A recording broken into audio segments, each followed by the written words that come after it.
But I did meet him in Anchorage at one time. He was staying in a trailer court and stuff. We went and visited him. He was old at the time when we went and seen him. And how old were you at that time? Oh, I probably in my mid-20s. And Yeah. you were born what year? 48. 48. And so now you're 71? Yeah, I'll be 71 this year.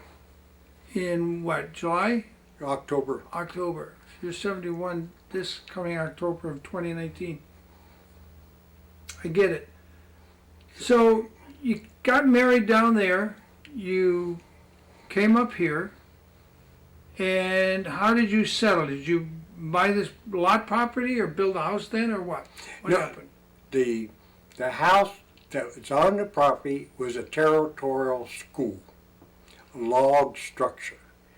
And we were staying in it, and then she ended up leaving. She moved somewhere else. And then Before your divorce or yeah. after your divorce? before the divorce. What She year? moved, about 82 she moved. Oh, she only got married in 72, and by 82 she moved left. away and left you. Yeah. So then we got 6 years later. We ended up getting a divorce, and at that time, well, because I recall on a divorce, I did write property on the divorce. I know that one of the Supreme Court justice, when he was reading the arguments that we had in the Supreme Court of the state, he mentioned property, and he thought everything was included in the property. So I guess he had misunderstood on the restricted lot issue how that worked. And Explain the restricted lot. What's the difference between an unrestricted lot on St. Michael's and a restricted lot? well, a restricted lot is generally owned by natives. Unrestricted lot can be owned by non-natives, but a restricted lot could also be owned by a native, providing the city has jurisdiction over there. Sometimes the BLM give each community a certain number of houses that is unreserved and that non-natives can purchase or live in. I believe St. Michael's had approximately 40 lots that non-natives could apply for and pay the survey costs. You know, it can vary from $100 all the way up to about $300-400 depending on the size of your lot. And the lot that I'm on is less than 2,000 square foot, would cost me about $99 had I known that that's all it cost back then when we got a divorce. But I thought in a divorce decree that was clear to me that it was mine already. So At least it was clear in your mind, but it wasn't clear on the paperwork. Is that a true statement? well, I thought it was clear on the divorce decree when it say property, and the property include the house and what's on it, and there was no disagreement with her at the time of the divorce. It was only a disagreement 5 years later after I opened up a business and running a business, and then someone here mentioned it to her that she ought to apply for the lot here while I was running a business and stuff so she can charge or collect money for me for rent. So, But didn't you pay her $500 for that house? yeah. But At the time you paid her $500, that's for the house, that's not for the land. did you understand that at the time? No, I didn't understand it because I thought I wrote in the divorce papers the house and property. I wrote property. I know I wrote property on that. Do you have a copy of it? Yeah, I got the copy. You'll hear it if you listen to the tapes or the CD from the Supreme Court hearing. You can hear the judge mention that. So How does they come around to the point of saying you own the house but she owns the land? Yeah. When in the divorce decree, the court, and that was a native court, wasn't it? No, it was a regular courthouse in Nome. Courthouse in Nome. And it, was it the federal courthouse there in Nome? No, state court. State court. Yeah. On that. that's how it is applied, that she applied for. But if you see a copy of the paperwork that she had to apply for the lot, you'd see that there was so much discrepancy in it. You just say to yourself, how in the world could she receive the lot in the first place with it? The party on a restricted lot in town, the party must be living on a lot or occupying a lot, or gave a guarantee to the Borough Land Manager or BIA that if they apply for the lot that there's going to be a house on that lot, and they have a 5-year time period to do that. What happens is a lot of these lots here in town, they got 2 signatures of people saying, well, my parents was on that 30 years ago, so okay, get 2 signatures signed on, but there's nothing on the lot. There's no improvements, then there's nothing on the lot.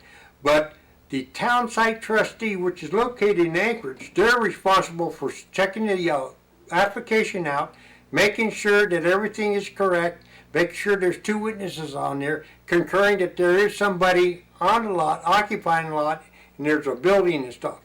What I believe is the fact that those individuals who were witnesses was not clearly understood what the application was requiring the person who's applying for it. They just signed it because they either know that person at one time, you know, it could have been 20 years or 30 years ago, saying, oh yeah, I know that person. But what would stop this would have been the town site trustee, which is located in Anchorage, the BLM. Their job is to make sure that there is a house or a person living on that property before you issue the deed to the property.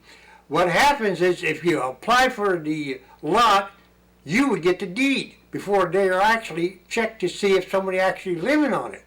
By that time, it's kind of a little bit late on that. So that's where I was having a big problem. Had that person come and check the lot that my wife applied for, they realized that she's living in Teller, Alaska, about 150 miles north of here, not living here, hadn't been here in 10, 15 years, and don't wish to come here and stuff, and then apply for it, being the fact that I opened up a business and running it and finally making a little bit of money to collect money from me. And You think that's the reason she did it, just to force you to pay her money? that is a reason, the only reason.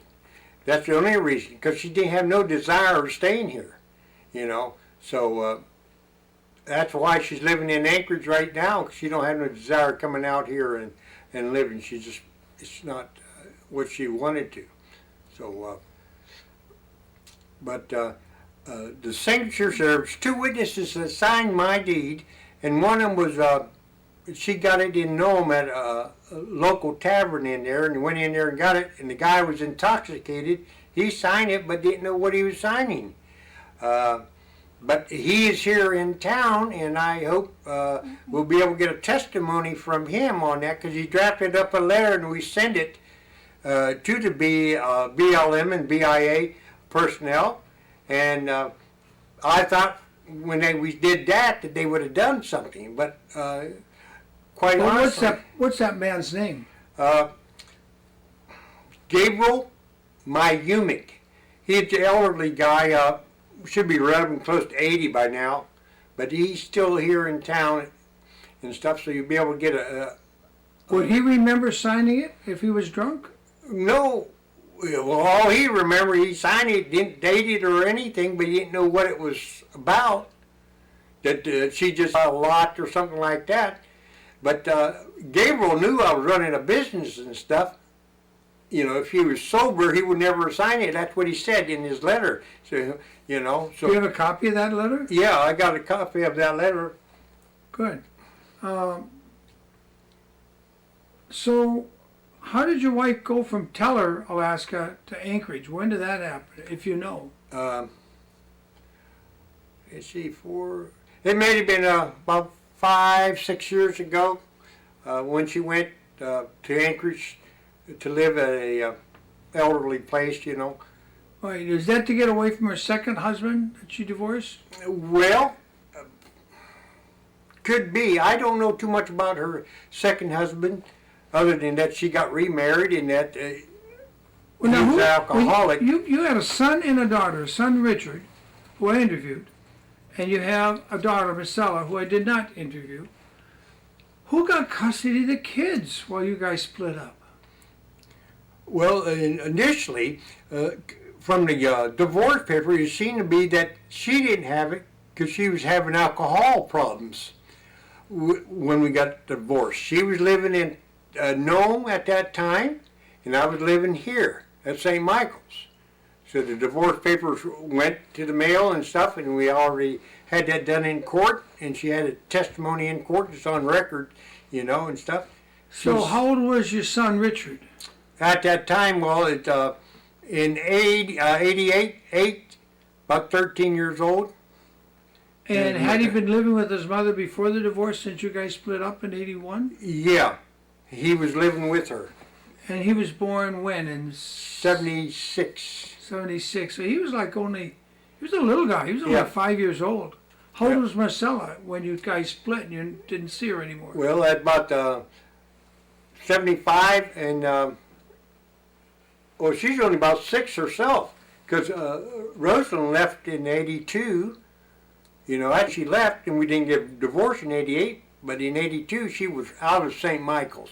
She wasn't living here at all. She just left, and So you ran a business there starting what year? 88. Since I got the divorce, I ended up opening up a business on that from a gentleman in Nome, Alaska, named Cryer, Tony Cryer, and it's on a handshake, and I got about $30,000 to $50,000 worth of equipment, and I paid him back in a couple of years on that. What's in that building? What kind of equipment do you have in there? Well, not too much right now. I know I got a pool table, 4 video games, my stove is shot, heating stove, cooking stove is shot, my deep fryer is shot, a lot of equipment is shot, because since I wasn't allowed to go in there, it was somebody else was living in there and taking care of it or destroying it. Once they found out that the house is actually mine and the person who was staying in it did damages and stuff to it before they moved out, and then a couple of times over the years it was broken in. Didn't the local police arrest him for damage? No, they did not. Did you file a complaint? I filed a complaint with the court and stuff, but they said because I filed a complaint, I can't go on the property. See, the house is mine, but I can't go on the property. Did you think of hiring someone to move it off to another lot? Well, that we thought about, but it would cost too much money, and particularly out here in the bush, to get someone to be able to do that. As you might not know, it's a historical building on the inside, territorial school, and that's why I try to keep it going.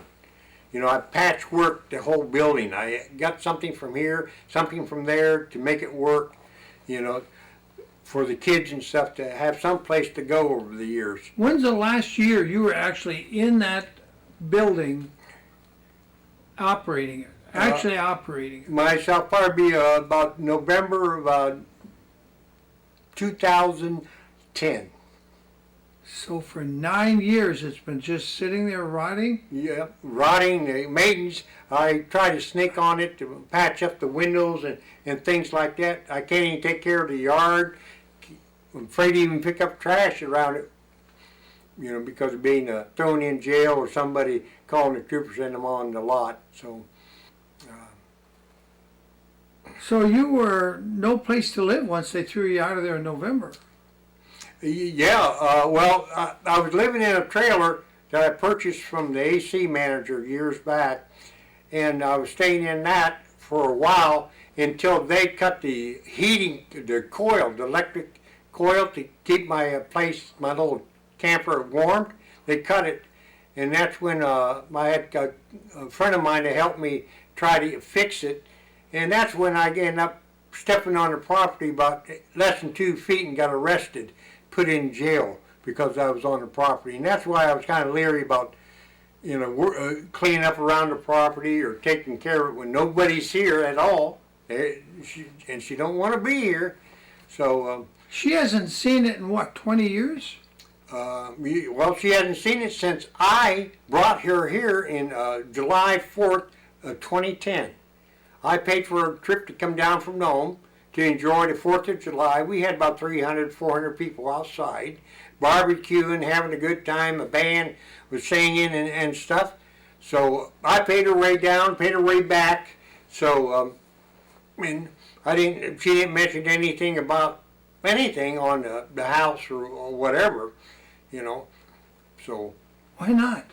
I really don't know, but when she made a complaint for trespassing, she's wanting me to When did she make that complaint? be December 19th, 2010.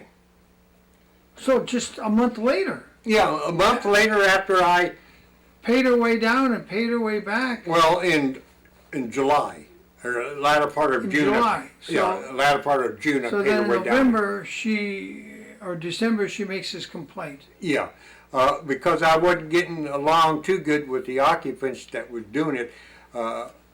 Paying taxes and stuff like that, I'm kind of touchy about paying taxes, making sure you have money to pay taxes and taking care of the property right.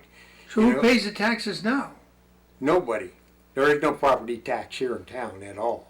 What taxes have to be paid on it? The sales tax, running a business, you pay the sales tax on how much you make every month and stuff to the city. So if somebody builds something in St. Michael's Island, Alaska, there's no property tax? No property tax. Is that the same in Nome and Anchorage? No, Nome has property tax. Anchorage has property tax. So why is there no property tax on St. Michael's? Because we never try to get it. It's hard enough as it is. I'm trying to increase the property tax from 4 to 8% to help us to stay above ground on maintaining what we do have. You mean the sales tax? Yeah, sales You tax. said property tax. No, I apologize. Sales tax. We got sales tax of 4%. I like to raise it up to 8%. But I don't know whether we can get anywhere with that or not. Might have to go to 6%.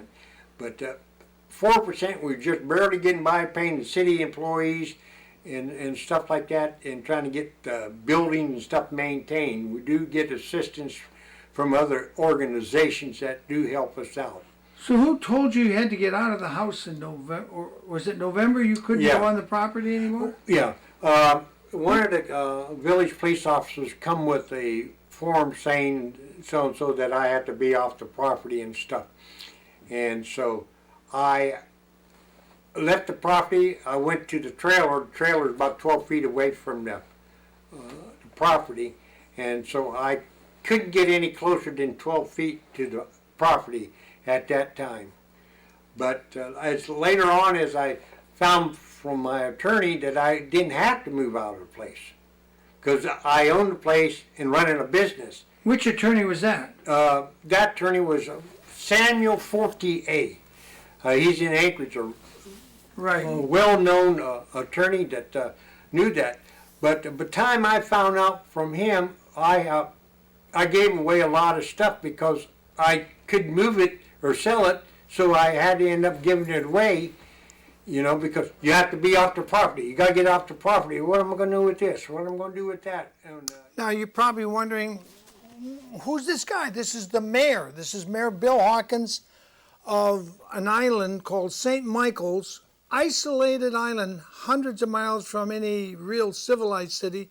I wouldn't call Nome a civilized city. It's more of a dusty gold panning place, dredging place. So what happened is, as he was explaining, he hurt his back when he was an Air Force Ranger. He's in the U.S. military. He's also a native Indian of Georgia, not Alaskan native Indian. So he and his wife come back. Pretty soon they're divorced. She leaves, marries another guy. That ends in divorce. And he invites her back. He's got this cafe he started on that shack you saw. Remember that rundown grayish It looks like it should be bulldozed down, but inside there's logs in the walls that go back to when the Russians used it for a schoolhouse for Russian children when there was a Russian settlement on St. Michael's. So he's back in there, and he gets a pool table at his expense. He brings in video games at his own expense and creates an unofficial youth center and calls it Liberty Cafe or something like that. It's right on the edge, on the hill, looking down on that beautiful blue ocean water of the Bering Sea, south of and east of Nome, Alaska. But his wife, he invites her back, pays for her trip to come back, and he has a band. He brings a band over to the island to, celebrate the, I think the first anniversary. And what happens is his wife has a good time. She goes back to her land, realizes he's made a success out of his life. This injured Army Ranger who's got back problems because of his injury in the military. And she files, and on the paperwork, and I don't know if we'll get to it, she checked off that she lives there and nobody else. And it was exactly the opposite. She had not lived there for like 15 years. But they hadn't quite settled their divorce right away. They eventually did settle their divorce. She got, I think he said he paid her $500 for the building. But he wasn't, real estate savvy. He didn't say, and the land. So he owns that shack, but she put in a claim under Indian entitlements to get a patent on the land so she could have him arrested even though she's hundreds of miles away. All she wants to do is screw up his life because her next marriage, not his, he's divorced from her, but her next marriage ended in divorce as well. I think she has a drinking problem. We tried to reach her in her rest home where she's now comfortably in Anchorage, Alaska, in a rest home, but either she did not want to talk to me or they wouldn't let her talk to me, which I don't know, but we did try to reach his ex-wife. So here's the thing. This little island has a population of just barely 400 people, about 100 children between, and they're having a 1% suicide rate among the children because there's nothing to do. Right now, as we're doing this show in November, they're in total darkness 24/7. They have no light at all. They're in total darkness. The sun doesn't even lighten up the sky in the south end.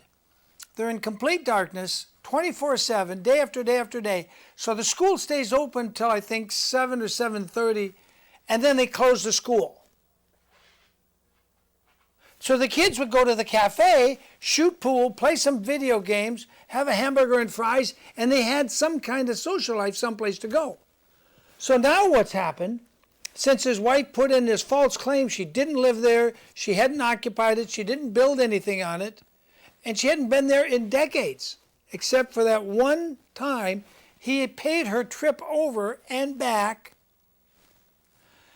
And for his goodness of trying to show her what he's done for the people, if you look at this map of Alaska and you look at that little point sticking out where Nome is, close to Siberia, you look down, and then there's a little blue thumb sticks into Alaska there right in the middle on the left side. St. Michael's is down on that little tip of the blue thing. I don't know if I can point it out to you, but I'll try. It's let me get over here. We're talking about this spot right here. Nome is over here, and that's where it is. Here's the Arctic Circle. Anchorage is way over here. But we're talking about a little isolated island right about there. So he's made a success and done something good for the teenagers and the young adults there. And his ex-wife is allowed to commit felony perjury, have him arrested for taking 2 steps onto the land to try to get his pool table and stuff out of there. Even though he owns the building, she has a claim on the land. So we talked to some relatives, and they had nothing good to say about his ex-wife. Basically didn't even want to talk to us about her. So I decided it isn't just enough to get Mayor Bill Hawkins' story. I needed to get some other people. So here we go with some other people that live on St. Michael's, mostly natives.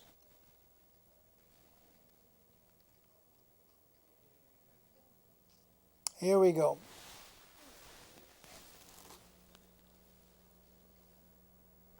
Another address is Teller, Alaska, which is many, many miles north of Nome, far from St. Michael's, which is south of Nome, Alaska. Then you look further down and there's a claim. Well, first of all, there's a box, and you see neither box is checked off. One of the boxes asks, it hereby applies to the trustee for the town site of St. Michael's for, and it doesn't check off restricted deed, it doesn't check off unrestricted.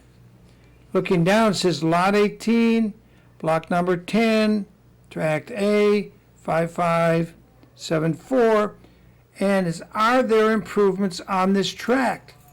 It's checked off yes, and it says there is a steam bath use on this location, which there was. However, it was not operated at that time in 1993 by Rosalinda. Going further down, we see more handwriting by Rose Hawkins, purchased, it says,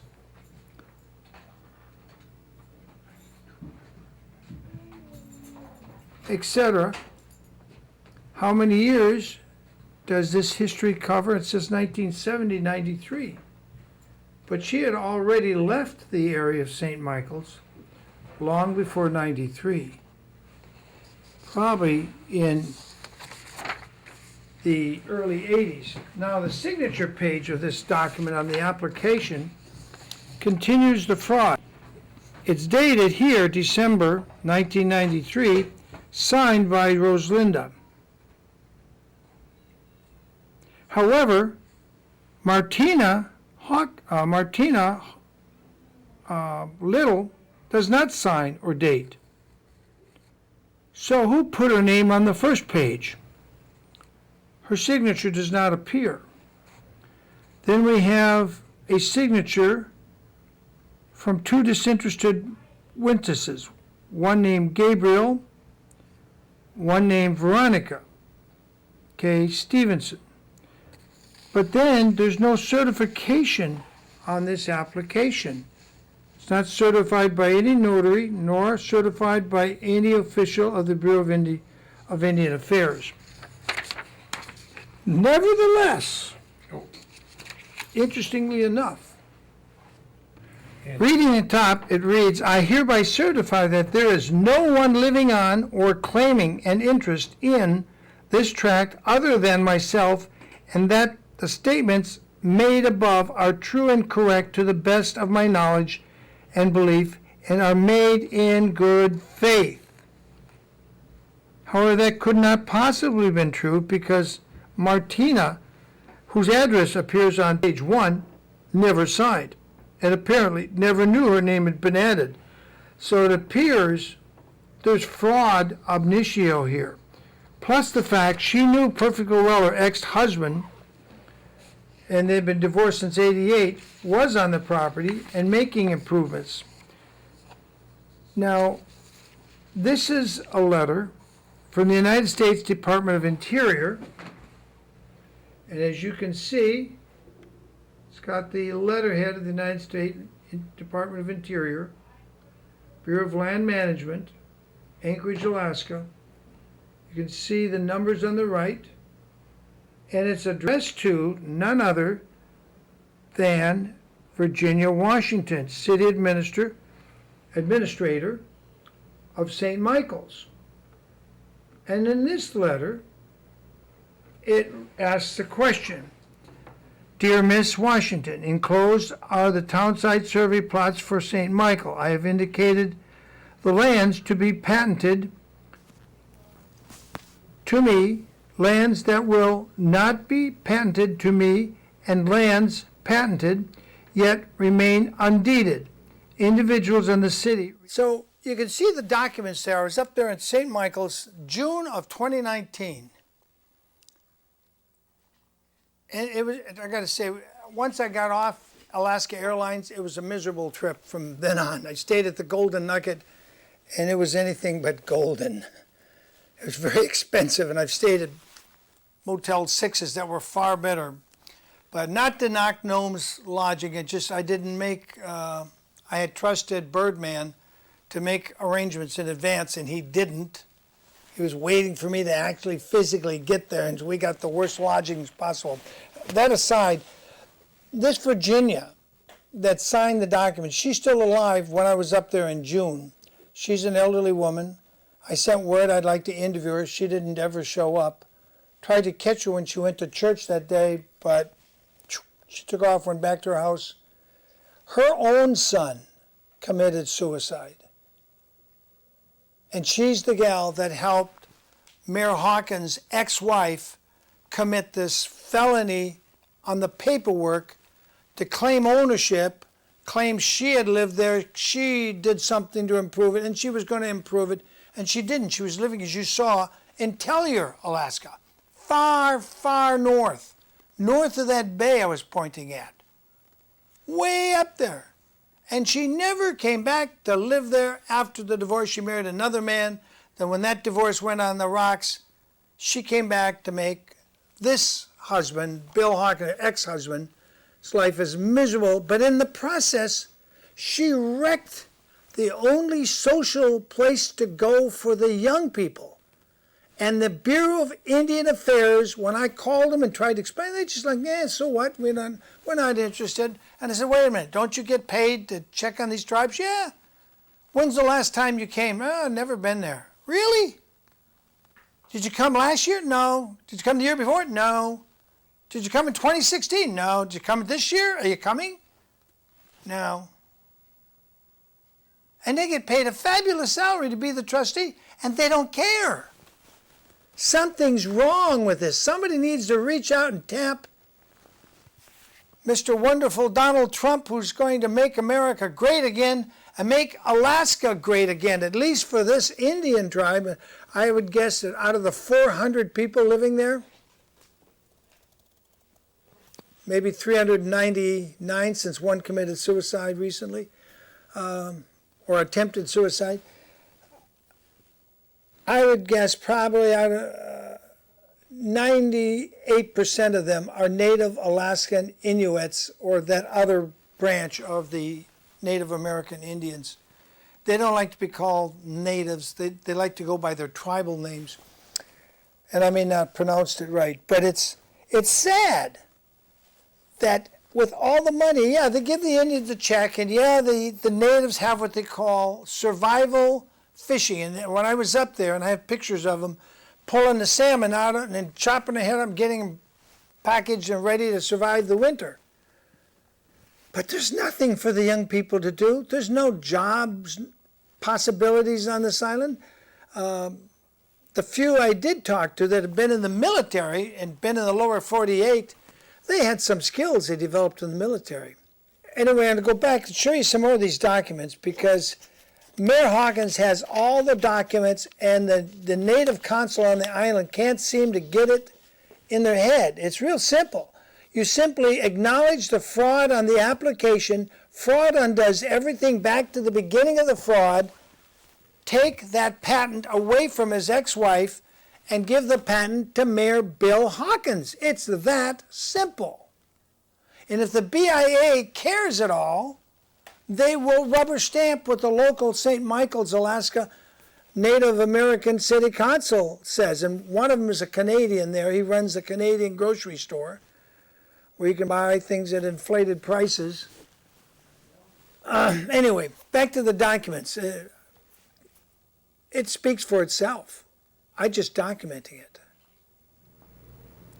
Town site lots from the trustee. The trustee can only issue deeds for lands that have been patented to him.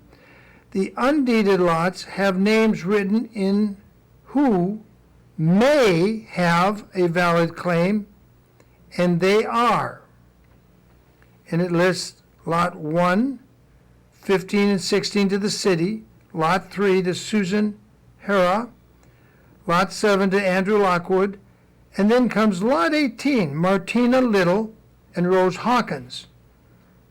Now this letter is dated November 1st. Martina never signed nor knew about this, or at least she never signed the application. Then there's several other people. There's Leonard Bell, and there's Alex, and then the city claims Lot 6, and there's the Armory claims Lot 9, etc., etc. So there's an issue here raised, and the question I have for Miss Virginia Washington is, why did not you take the time to tell the Department of Interior? Obviously, on the face, Martina Little lives in Nome and still does here in the year 2019, and Rose Hawkins was living in Tellier, Alaska, and now lives in Anchorage. Levels of fraud, misrepresentation of fact, and it's signed Martina Hansen, Townsite Trustee.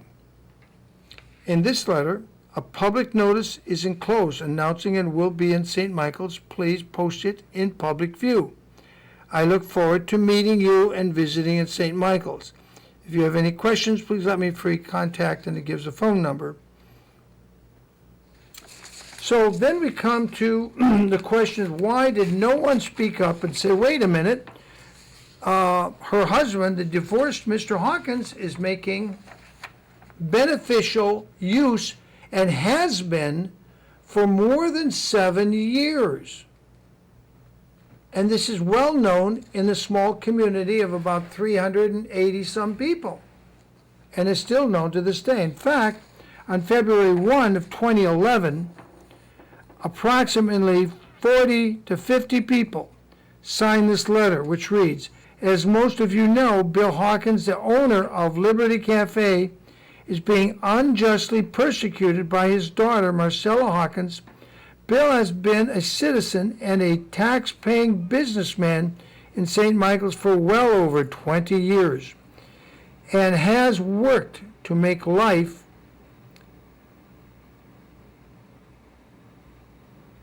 in St. Michael's more enjoyable in many respects. Now, after many years of growing his business and becoming well established in the community, Bill used a substantial portion of his income to pay off much of Marcella's debts, as well as pay her family's plane fare to St. Michael's, all of which he can document. Marcella is now attempting to take away all that Bill has worked for, and during his time here. If you believe that the evil, deceitful tactics that she is using to destroy her own father's life are unacceptable and most likely illegal, and that she should be immediately cease all future plans to lie and cheat her way into a position of higher status in St. Michael, please sign here. And this is dated February 1st, 2011.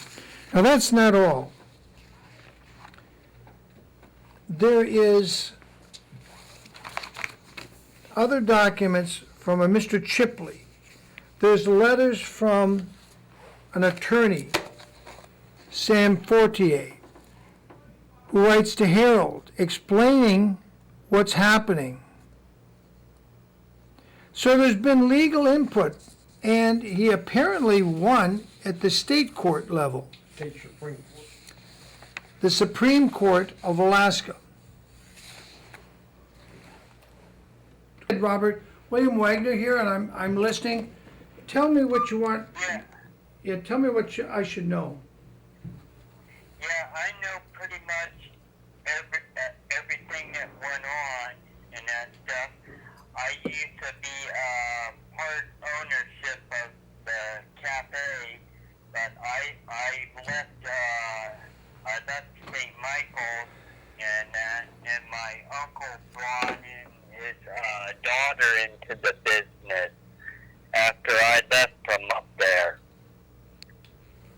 Okay, what do you want to tell me? Can you tell me some specifics? What years did you help here? Back in, I think it was about in the 90s. I think He graduated in '87 here. Okay, you graduated from St. 87. Michael's in 87? Yeah, 87. And so you helped him from 1990 till what, 92? Yeah, somewhere in there. Yeah, about 2.5 years. And was the community very happy to have him running this business? Yeah. What value did it have to the youth in high school and grade school?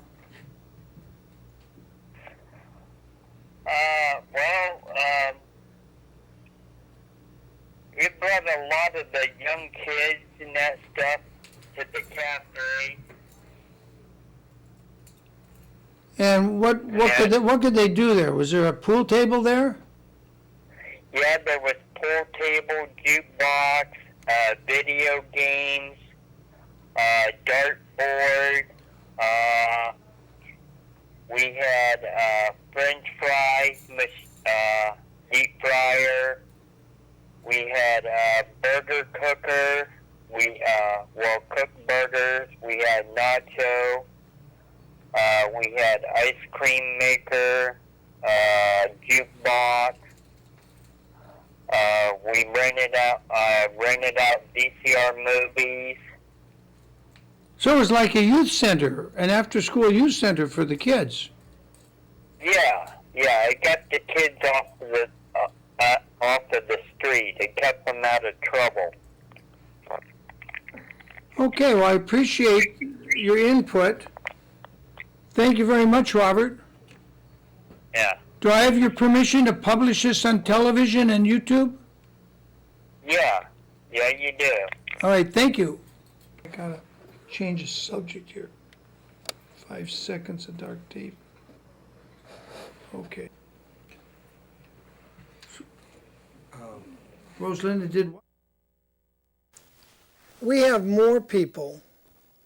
We're going to go to tape 6, and we're going to show you other people on the island. That was a call from Nome, Alaska, which I interviewed him later on camera. But to get him on the phone even was difficult because the communications out to this island, a really remote place. I mean, if the Russians wanted to invade, they could invade Alaska and nobody would notice for a long time. The Chinese could invade. No one would notice. You know, it's just some natives, they're coming fishing at an unusual pace. You know, no one would catch on quick enough. Look at this picture. It's a beautiful place, except for all the wreckage from the paddle wheelers from years past. Look at this. Bird getting ready to dive in the water and pick off his supper, a nice fresh salmon, which he did just a minute or two after I snapped this picture. Full place with about 70 or 80 homes,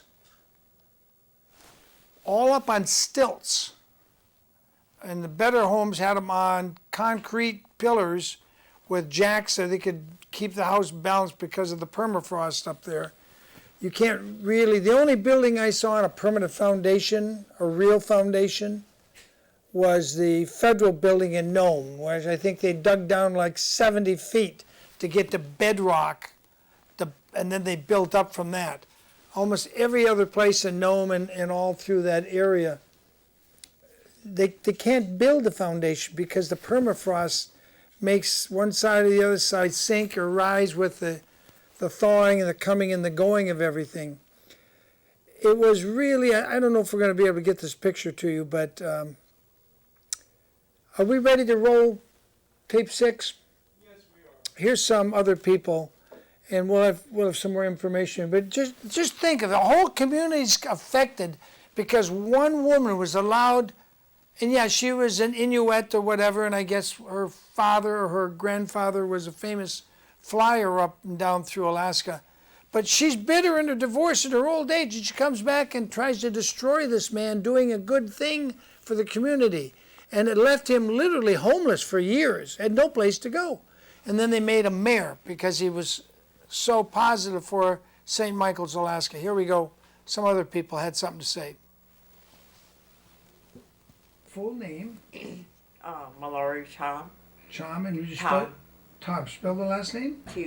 T-O-M. And your first name spelled how? Mallorie. Thank you.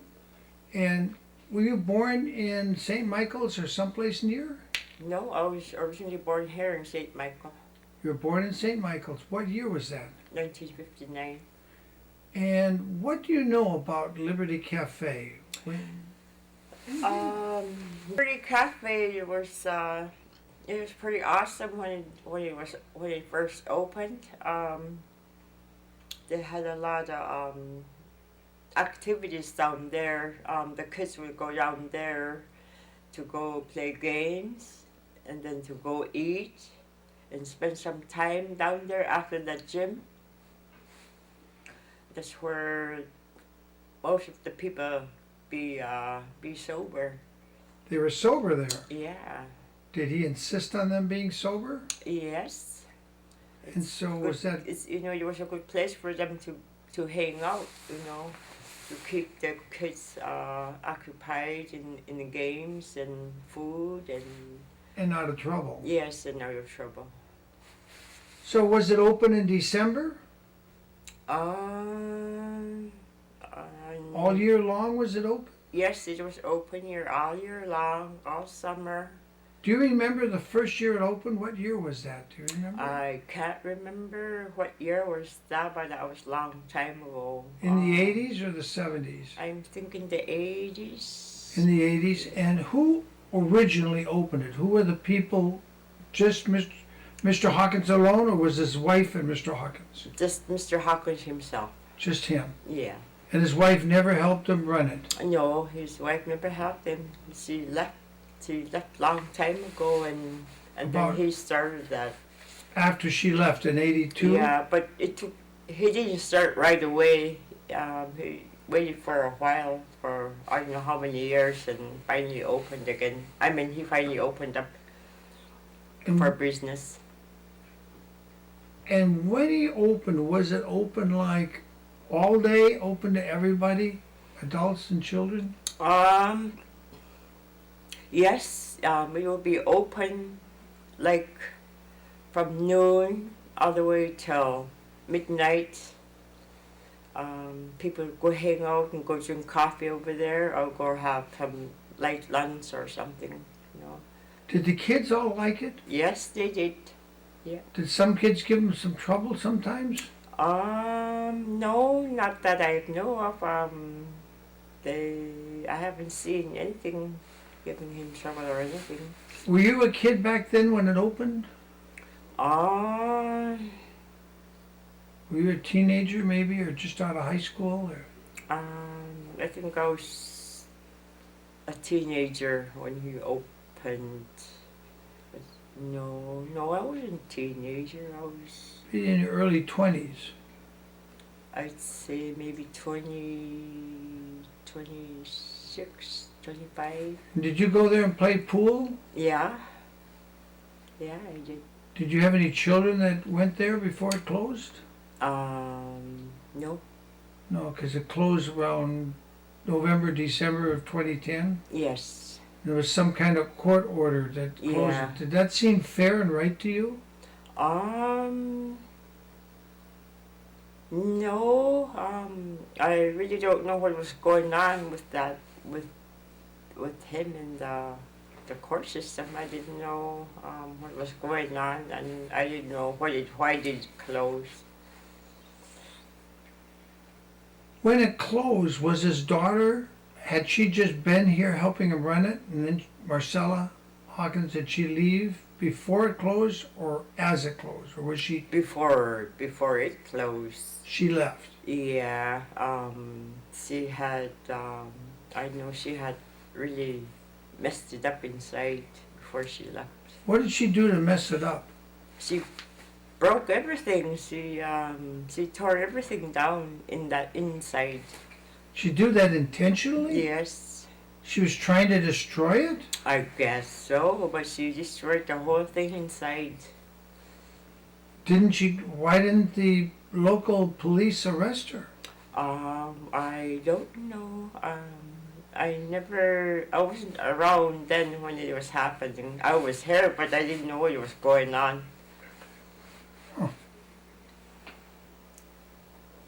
Well, how would you say the community took the closing of this?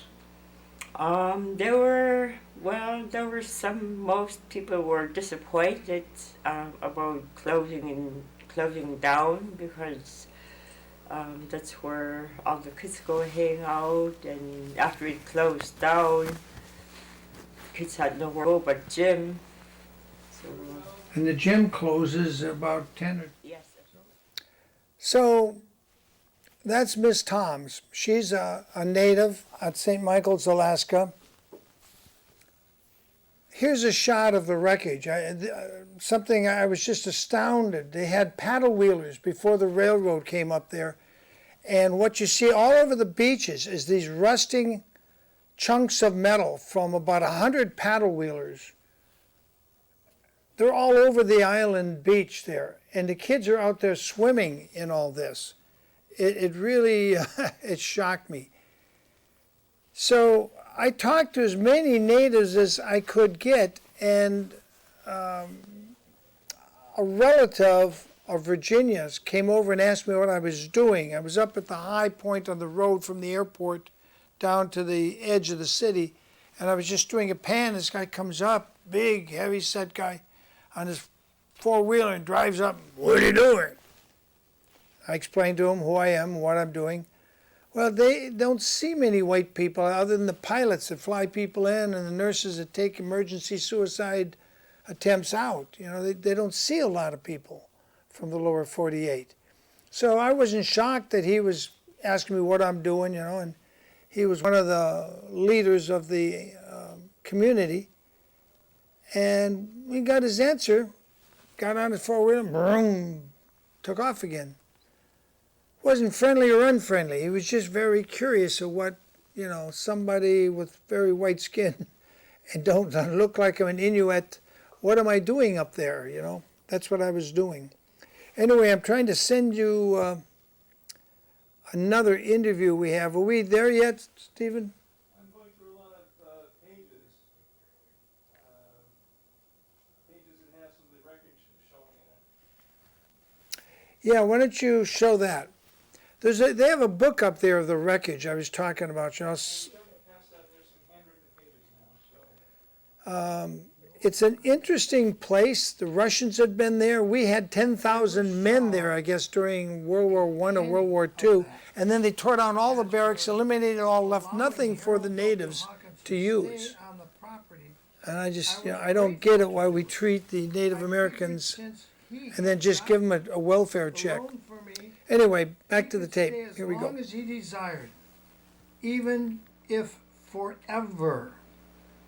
My address is P.O. Box 1166, Nome, Alaska, 997-602. My telephone number is 907-443-2173. Sincerely, Martina Little. And who did she send it to? And this was sent to Richard L. Pomeroy, And who else? Assistant U.S. Attorney, United States of America, in the case of USA versus Atatakiuk, July 1st, 2016, that is written. Mhm. So, But what I'm she wondering also is, sent it some. who paid the $2,500 from who to who?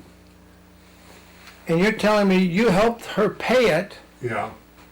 and then she writes in there, the gentleman making the loan, Mr. Sutherland, advised her to go and record it, and she regrets. She says, "I regret to this day I did not follow through." Wow. What a mess. Michael L. Dolson wrote this letter on March 2019 about Mr. Hawkins.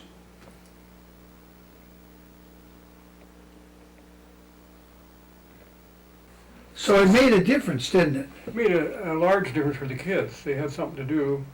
There was a gap between their parenting, if you will, and the elders, you know. The elder people here really took care of their children. You know, Mother Nature. If you didn't learn the game, you were gone. So they really did take care of their children. But the gold rush, things that turned this thing around, the alcohol, you know, that was here in their age, the age group before, the children really are left out of the. They don't have much upbringing. As Yeah, parents are native or non-native, they don't have much upbringing. parents are emotionally absent because Mostly of the none of alcohol. they go to bingo, the kids are left to run, they'll do this or that, or whatever they're up to, you know. So, in Bill's case, when he had the thing going, they had a place to go, they had pool tables in there, and it was structurally for the community a good thing. I mean, whether they were aware of it at the time or not, I don't know, but it was a good thing for this community. Since then, a teen center, you know, having a teen center built through grants and so on, that's never happened. Why not? That's 'Cause- procrastination. Procrastination, it's The been road to hell is paved with good intentions. yeah, 9 years of good intentions. I mean, he closed him down. Oh, yeah, And yes, it's been quite a long time. The thing was entirely functional, it was running. That gentleman there has the patience of a saint. The kids would crawl on the roof of the house and all over, you know, they're all over the place. But I never heard him bark at him, or, you know, he kept care of the thing. So it was really good for the community. He put a lot of effort into it.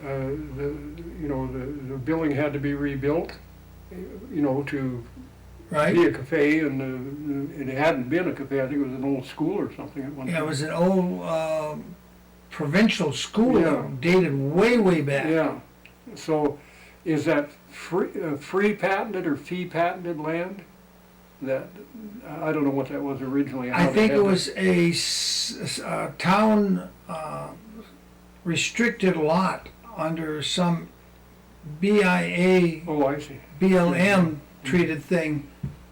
But you've been here 30 years, so you knew about it for about 20 years while it was operating. Oh, yeah, it was operating. Yeah. Was there anybody in this whole community of St. Michael said, I hate Liberty Cafe, we must shut it down? Was there anybody? I don't want to talk out of turn here, but there is a negative factor here. You might say prejudice, racial prejudice, racial discrimination. Is that the right word? I'd have to choose my words here, but the native folks have a certain amount of discrimination towards white people. You're kidding. No, they do. They're smooth enough that you don't see it right off the top, but you've been here as long as I have. That does exist here. They've been nice to me, and I've only been here They 24 are. hours. They're quite nice to everybody, but you'd have to live here a while to truly understand it. It's the thing that jealousy of I will progress faster than you, and so on and so forth. And if, like, you know, it's a little hard to deal with sometimes. I have personally, I'm a mechanic, a heavy equipment operator, and so on, and I've run into places where extreme jealousy for what I do. I can go out here and do something for them, do the road, which I do, or mend the grader or whatever I'm up to, and they actually get kind of angry at you. So it's an underlying thing here that's been here quite a while, probably from the gold rush. There were 20,000 people here looking for something for nothing, and the curse of that particular mental outset stayed here. It's still here. These people are descended from those people. Yeah, their great grandparents had to deal with it. There's, I think, every nationality mixed with them here because of the people, the influx of people that came here. So you're not looking at a true native, I don't think, here, a true Eskimo Yupik. I've been, when I first got here, I noticed the fiddlies, used to have their own type of music here in the dances. And it was like I could look around there and I could see a Polish individual, I could see a Swedish individual, I could see in their faces, they were native faces, but you could see the other blood in them. Traces of other races in them. Of the, like ghosts from the past, from the damned gold rush. Huh. Yeah, it's quite amazing.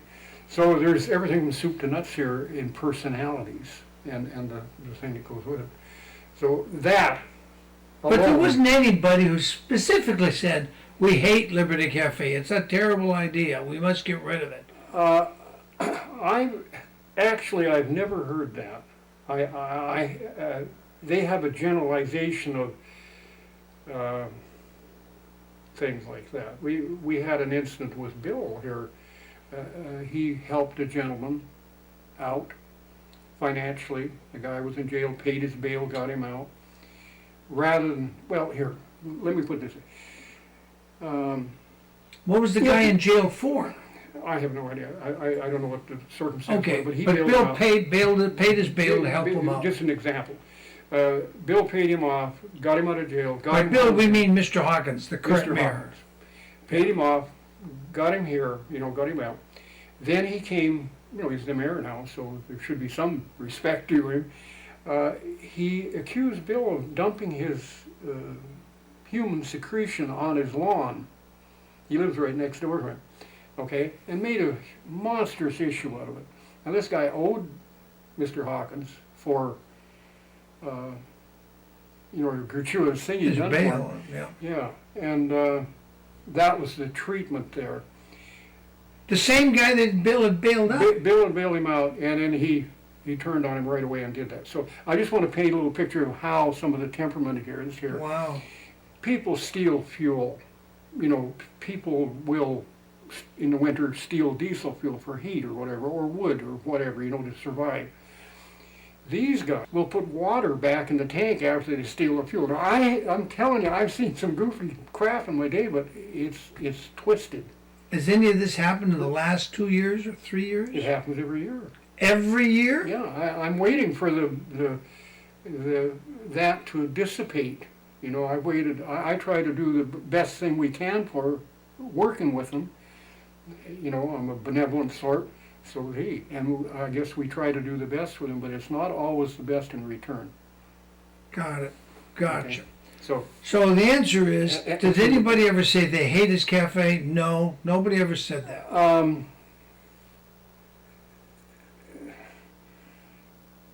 no, sir. I Out of over don't. I don't. 300 people, but nobody ever said I that. must put it this way: they're not going to step out and come out in the daylight. These guys are hunter-gatherers. They're slyer than dogs, So you've got to look pretty hard to see what's going on here. I Does appreciate that make that. any sense? But most people actively They're good like people, the don't get me place. wrong. They like the youth center. They like. They used the cafe. Their children used it nightly. It kept them off the streets. Off of the vandalism here. I can take you out the road and show you a $600,000 grader sitting there that they totally tore to bits. Really? Yep, they broke the fuel line off. It caught on fire. They broke everything. They burnt That's- the shop down. They burnt the bakery down. The vandalism here is out of sight. So when Bill's cafe was running, when Mr. Hawkins had the cafe running, it was a damn good thing for them. They had a place where their children were Under some kind of supervision. in some kind, yes, in and some he did control, prove it. Like I say, and he's you got knew- the patience of a saint. You knew where they were. Yes, Those parents everybody knew where their that they were kids at the were. Liberty Cafe as that. And yes. not vandalizing Yes. a $600,000 Yeah, bulldozer. or burning a building down or whatever. Is that how this building got burned down right here as you go down? Yeah, the straight arrow, they burnt that. The bakery, they burnt that. The shop, they burnt that. A large shop over here. Why? Why do these kids do this? Just boredom? Well, for their own thing, they're they learn really quickly. They don't, I think I admire them. The children learn quickly. Their perception is very fast. But when you've got a group of young people like that, you have to put something in their head other than prejudiceness and whatever, the underlying. And that undertone. lady preparing the fish, she was a nice lady. She offered me a chunk of fresh caught salmon. I mean, that salmon was swimming like 10 minutes before she had it on the block. They just grab them. They're in like 4 or 5 feet of water. They go on a short boat and they just net them, bring them in. They don't have to get a fishing license. It's called survival fishing for the native Alaskans are allowed to do that. So while we're waiting to get, this is a piece of equipment. I mean, that whole beach was scattered with 100 paddle wheelers, brand new and abandoned once the railroad went in. And you could find pieces of the machinery all over St. Michael's Beach just rotting. And we'll show you another shot here in a minute. I want to go back to this. This is a copy of a rag sheet known as the Santa Maria Times. This is the August 29th edition, 2003. I don't know if we got a shot of it. There it is. And on this you see the verdict split on Diana Hall. She was a judge. She was accused of brandishing a weapon against her lesbian lover, a gal named Deetra Dykeman, in 2002 or 2003. She wasn't that great a judge anyway, and I did all I could to help get rid of Diana Hall, and I followed her to appeal court in Ventura. But there's another interesting article at the bottom of the same thing.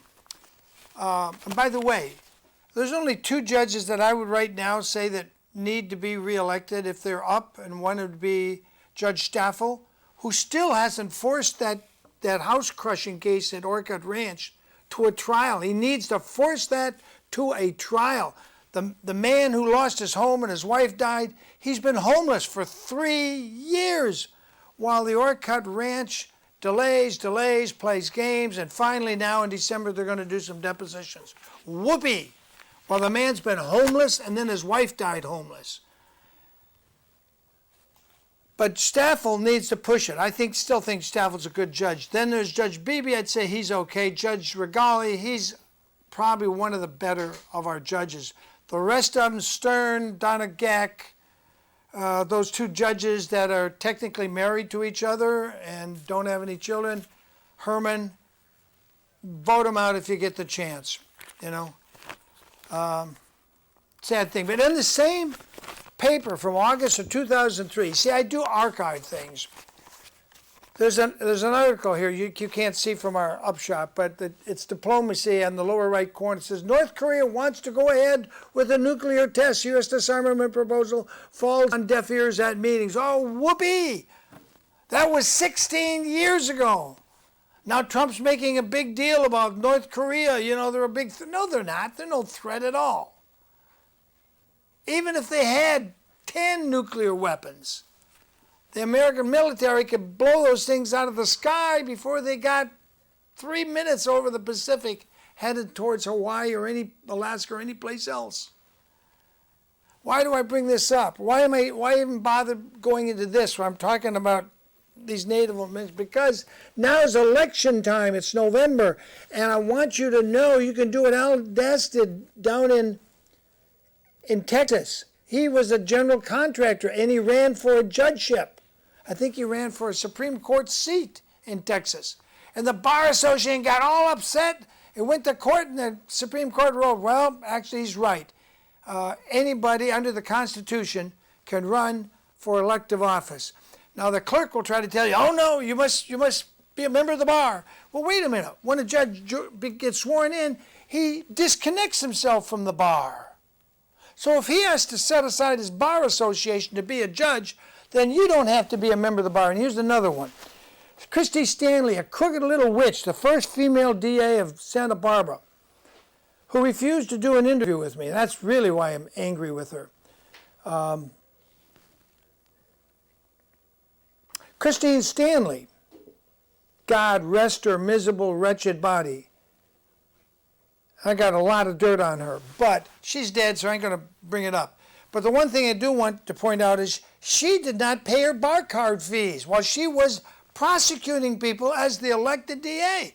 I called the Bar Association of California and said, hey guys, I see Christine Stanley's our Santa Barbara District Attorney, and she didn't pay her bar card fees. And we'll check on that. A week later, I call him again. The guy comes, okay, well, yeah, you're right. She didn't pay, but she's elected by the people, so it's okay. Oh, really?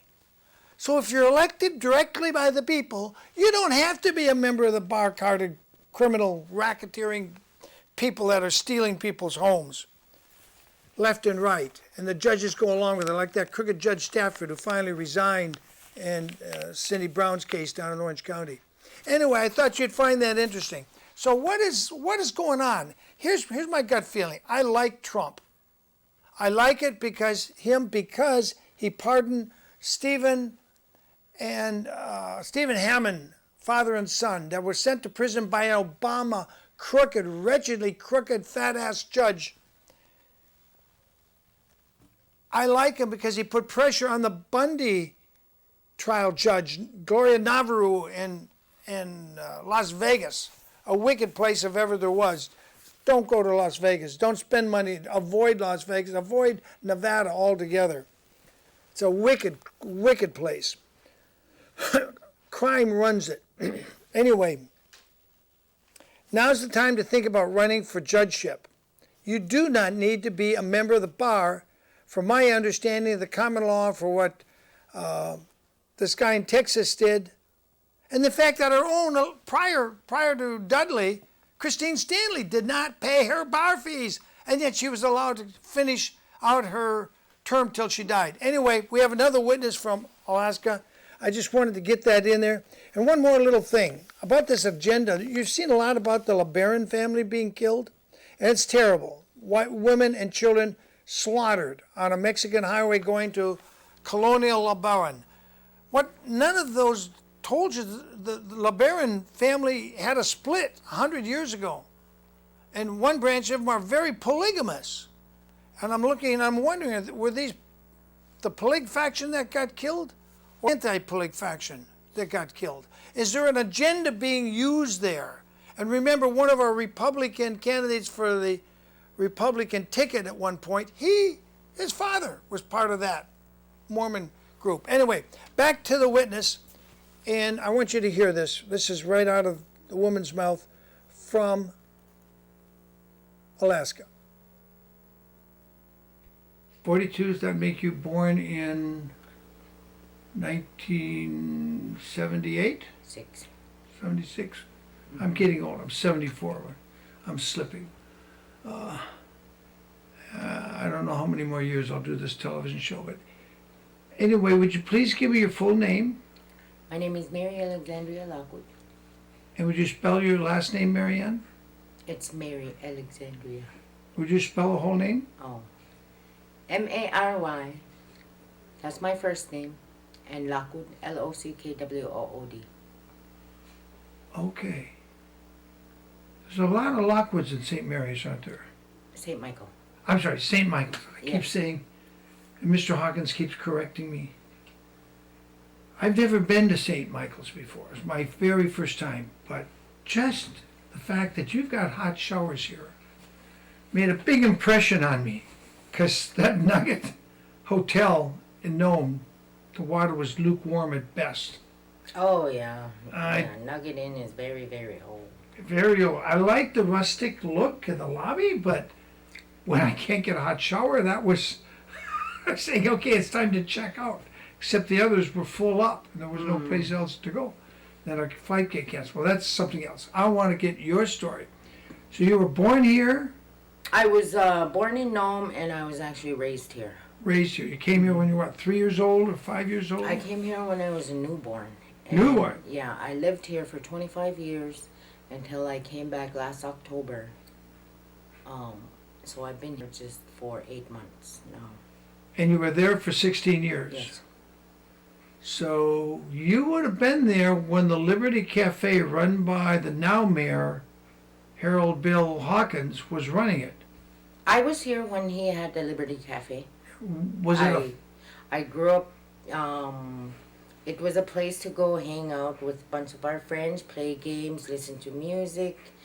You know, it was a place to, you know, where we met and where we could, you know, eat food, you know, like fast food Yeah, and have fun. and have fun. You know, it was Did he keep a kind of an eye over you to make sure you guys didn't get into trouble while you were there? Didn't climb on the roof and stuff like that? yeah, he made, you know, he had, you know, all these games, these arcade games, and, you know, for the older people at the time when I was younger, you know, they had the pool table, and, so, you know, that was kind of like off limits to us because we didn't know how to play pool, or, you know, kids, you had to do, he had certain ages, you know, Good. to do, like, you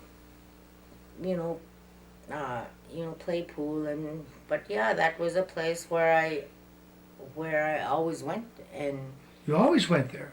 yeah. Was there any other place on the island you wanted to go? Well, if I had to go fishing and camping with my parents, and you know, subsistence for the summer. I went to fish camp with my grandparents when I was younger, and we stayed there all summer. But you know, after coming back, and like during the school season, you know, then we'd have, besides the open gym, then we'd have, you know, the cafe to go to. So on school's out, you went over to Bill Hawkins' Liberty Cafe. Mm-hmm. That was the place to have fun. That was a place where, yeah, I met up with friends, you know, and we gathered and we hang out, you know, we eat and listen to music or play games, and, you know, just, and we were there till Well, like, people, you know, 10 o'clock. wanna That thank was our you for curfew tuning because in. We were kicked out of gym at Here you night. heard the witnesses from the tiny little village in Alaska. Call Trump, say we need to do something about this suicide rate up there over a divorce.